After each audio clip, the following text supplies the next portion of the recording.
নমস্কার বন্ধুরা, সুইসনেস কিচেনে সকলকে সাদর আমন্ত্রণ জানিয়ে আজকের রেসিপি শুরু করছি। আইসক্রিম খেতে ভালোবাসে না এমন মানুষ কিন্তু খুব কম আছে। বাচ্চারা তো আইসক্রিম খেতে পছন্দ করেই, তার সাথে বড়রাও আইসক্রিম খেতে ভীষণই পছন্দ করে। বন্ধুরা, আজকে আমি আপনাদের সাথে শেয়ার করব টোস্ট বিস্কুট দিয়ে ভ্যানিলা আইসক্রিমের রেসিপি।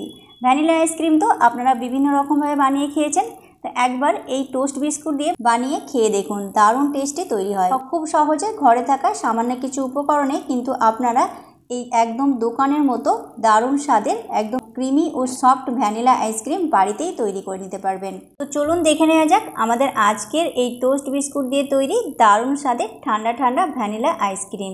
খুব সহজভাবে আজকের এই রেসিপিটি আপনাদের সাথে শেয়ার করছি। আশা করছি আপনাদের সকলেরই ভীষণ ভালো লাগবে। এই দারুণ টেস্টি টোস্ট বিস্কুট দিয়ে ভ্যানিলা আইসক্রিম বানানোর জন্য সবার প্রথমে ওভেন অন করে ওভেনের উপরে একটা কড়াই বসিয়ে দিয়েছি। প্রথমে দুধটাকে আমি জাল দিয়ে নেবো। তার জন্য একটা কড়াইয়ের মধ্যে অল্প পরিমাণে একটু জল দিয়ে দিলাম। প্রথমে সামান্য একটু জল দিলে দুধটা আর নিচে বসে যায় না। এরপর কড়াইয়ের মধ্যে দিয়ে দিচ্ছি 1 লিটার আমুল দুধ। আমি এখানে আমুলের প্যাকেট দুধ ব্যবহার করছি, আপনারা যে কোনো কোম্পানির দুধ ব্যবহার করতে পারেন। তো এখানে দুধটাকে প্রথমে হাই ফ্লেমে ফুটিয়ে নিতে হবে। তো এখানে দুধটা আমি প্রথমে খুব ভালো করে নাড়াচাড়া করে নিয়েছি। এখন অপেক্ষা করব দুধটা ফুটে আসা পর্যন্ত। আর এই যে দেখুন, দুধটা কিন্তু ফুটে উঠেছে এখন। তো এই সময় গ্যাসের ফ্লেমটা করে দেব মিডিয়ামে। এখন এইভাবে নাড়াচাড়া করে দুধটাকে আমাদের একটু জাল করে ঘন করে নিতে হবে। আর এই যে কড়াইয়ের সাইডে যে সরগুলো লেগে থাকে, সেটা এই রকমভাবে চামচের সাহায্যে একসাথে করে দুধের সাথে মিশিয়ে দেবেন। এতে করে দুধটা আরও অনেকটা ঘন হবে এবং ক্রিমি তৈরি হবে। তো এখানে দুধটা কিন্তু আমি জাল করে নিয়েছি কিছুক্ষণ। গ্যাসের ফ্লেমটা মিডিয়ামে রেখে দুধটা জাল করলে দেখবেন খুব কম সময়ের মধ্যে দুধটা ঘন হয়ে যাবে। এখন আইসক্রিমটা একদম দোকানের মতো ক্রিমি এবং টেস্টি বানানোর জন্য দেখুন আমি এখানে দিয়ে দিচ্ছি 4টি টোস্ট বিস্কুট। এই টোস্ট বিস্কুট কিন্তু আমাদের প্রায় প্রত্যেকের বাড়িতেই থাকে। আমি এখানে সুজির টোস্ট বিস্কুটটা নিয়েছি, তবে আপনারা চাইলে ময়দার টোস্ট বিস্কুটটা অবশ্যই নিতে পারেন, কিন্তু সেক্ষেত্রে খেয়াল রাখবেন যেন ভালো কোয়ালিটির হয় আর ভালো কোম্পানির হয়, তাহলে টেস্টটা খুব ভালো হবে। তো এবার দেখুন এর সাথে আমি দিয়ে দিচ্ছি 1/2 কাপ পরিমাণ চিনি।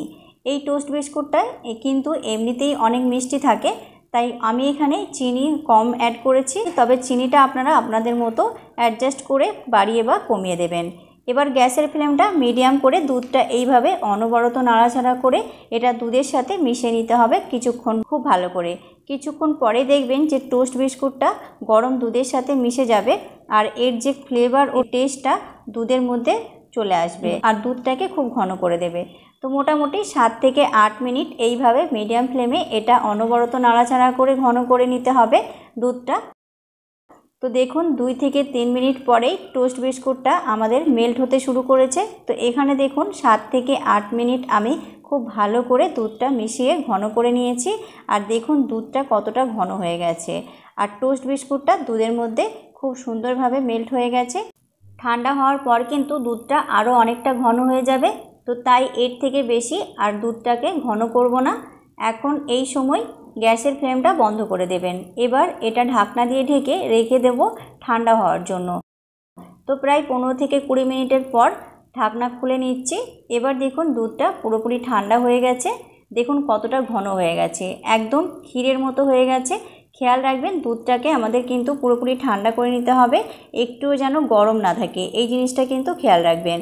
এরপর দেখুন আমি এখানে একটা বড় টিফিন বক্স নিয়ে নিয়েছি। আপনারা চাইলে স্টিলের বা প্লাস্টিকের যে কোনো টিফিন বক্স নিতে পারেন। এবার এই দুধের মিশ্রণটা আমি টিফিন বক্সের মধ্যে ঢেলে নিচ্ছি। তারপর এটা ঢাকনা দিয়ে ঢেকে 3 ঘন্টা আমি ডিপ ফ্রিজে রেখে দেবো। কম করে 3 ঘন্টা তো রাখতেই হবে। 3 ঘন্টা পর টিফিন বক্সটাকে আমি এবার ডিপ ফ্রিজ থেকে বের করে নিয়েছি। ঢাকনা খুলে নিচ্ছি, দেখে নিচ্ছি আমাদের আইসক্রিমটা কেমন জমেছে। আইসক্রিমটা কিন্তু মোটামুটি জমেছে। আইসক্রিমের মিশ্রণটা কিন্তু পুরোপুরি জমতে দেওয়া যাবে না। এই দেখুন কিছুটা পরিমাণ মানে কিছুটা অংশ জমেছে আর কিছুটা অংশ একটু লিকুইড আছে। এই রকম অবস্থাতেই কিন্তু ফ্রিজ থেকে এটা বের করে নিতে হবে। এরপর একটা মিক্সার গ্রাইন্ডার জার নিয়ে নিয়েছি। এখন এই দুধের মিশ্রণটা একটা মিক্সিং জারের মধ্যে নিয়ে নিচ্ছি। সম্পূর্ণ মিশ্রণটাই কিন্তু জারের মধ্যে নিয়ে নিতে হবে। এবার এর মধ্যে আমি দিয়ে দিচ্ছি 1/2 কাপ পরিমাণ ফ্রেশ ক্রিম। আমুলের যে ফ্রেশ ক্রিমগুলো পাওয়া যায় সেগুলোকেই এর মধ্যে ব্যবহার করেছি আমি। ফ্রেশ ক্রিম মেশালে খুব সুন্দর একটা ক্রিমি টেক্সচার আসে। এবারে দিয়ে দিচ্ছি 1 টেবিল চামচ পরিমাণ মতো ভ্যানিলা এসেন্স। যেহেতু এটা ভ্যানিলা আইসক্রিম তাই ভ্যানিলা এসেন্স কিন্তু মাস্ট। আর যদি ভ্যানিলা এসেন্স না থাকে সেক্ষেত্রে আপনারা ভ্যানিলা কাস্টার্ড পাউডারও অবশ্যই ব্যবহার করতে পারেন। এবার ঢাকনাটা দিয়ে মিক্সিতে এটাকে ব্লেন্ড করে নিতে হবে। আর অনেকক্ষণ ধরে একেবারেই মিক্সিতে ঘোরাবেন না, মিনিট 3 সময় ধরে মিক্সিতে ভালো করে মিক্স করে নিতে হবে। আর দেখুন মিশ্রণটা আমার তৈরি করা নেওয়া হয়ে গেছে। দেখুন মিশ্রণটা কত ক্রিমি তৈরি হয়েছে। এবার মিশ্রণটা আবারও সেই একই টিফিন বক্সের মধ্যে ঢেলে নেব। এবার অ্যালুমিনিয়াম ফয়েল পেপার দিয়ে আমি এটাকে ঢেকে দেব।